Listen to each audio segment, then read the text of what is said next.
சட்டப்பேரவையில் அண்ணா பல்கலைக்கழக விவகாரம் தொடர்பாக தற்பொழுது விவாதம் தொடங்கியுள்ளது. அதாவது தமிழக சட்டப்பேரவை நேற்று முன்தினம் கூடியது ஆளுநர் உரையுடன்.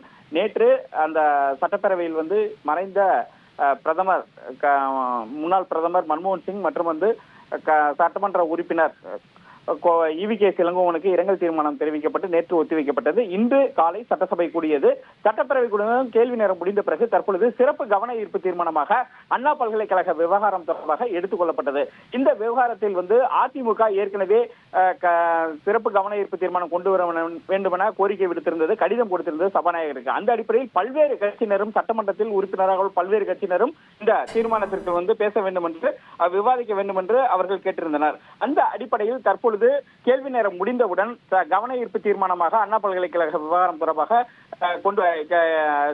விவாதம் தொடங்கியது. அதில் அதிமுக கூட்டணியில் உள்ள புரட்சி பாரதத்தை சேர்ந்த உறுப்பினர் திரு பூவை ஜெகன்மூர்த்தி விவாதத்தில் முதலில் அவர் விவாதத்தை தொடங்கி வைத்து பேசினார். அப்பொழுது குற்றவாளி எப்படி கல்லூரி வளாகத்திற்குள் வந்தார், அங்கு CCTV காட்சிகளுடைய நிலை என்ன, இந்த விவகாரத்துக்கு யார் பொறுப்பு, பதிவாளரை உடனடியாக பணி நீக்கம் செய்ய வேண்டும் என பூவை ஜெகன்மூர்த்தி கேட்டுக்கொண்டார். அவருக்கு அடுத்தபடியாக திமுக கூட்டணியில் உள்ள தமிழக வாழ்வுரிமை கட்சியினுடைய உறுப்பினர் திரு வேல்முருகன் தற்பொழுது பேசி வருகிறார். அப்பொழுது மாணவியனுடைய புகார் கொடுக்கப்பட்ட விதம் எப்படி என்ற அந்த கேள்வியை எழுப்பினார்.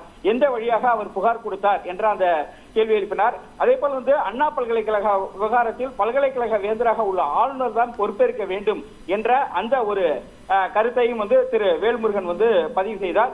தொடர்ந்து அனைத்து கட்சிகளினுடைய ஒவ்வொரு கட்சி வாரியாக தற்பொழுது இந்த விவகாரம் குறித்து தங்களுடைய கருத்துக்களை தெரிவிப்பார்கள். இறுதியாக அதிமுகவும் இந்த பிரச்சனையை பெரிய அளவில் கையில் எடுத்திருப்பதால் அவர்கள் கருப்பு சட்டை அணிந்து தற்பொழுது சட்டப்பேரவை வளாகத்திற்குள் வந்துள்ளனர். ஆகையால் அவர்கள் இந்த பிரச்சனையை பேசுவார்கள். இறுதியாக துறையின் சார்பாக ஏதோ ஒரு அமைச்சர் இதற்கு முழுவதுமாக விளக்கம் அளிப்பார். தற்பொழுது அண்ணா பல்கலைக்கழக விவகாரம் என்பது சிறப்பு கவன ஈர்ப்பு தீர்மானமாக சட்டப்பேரவையில் எடுத்துக்கொண்டு விவாதம் நடத்தப்பட்டு வருகிறது.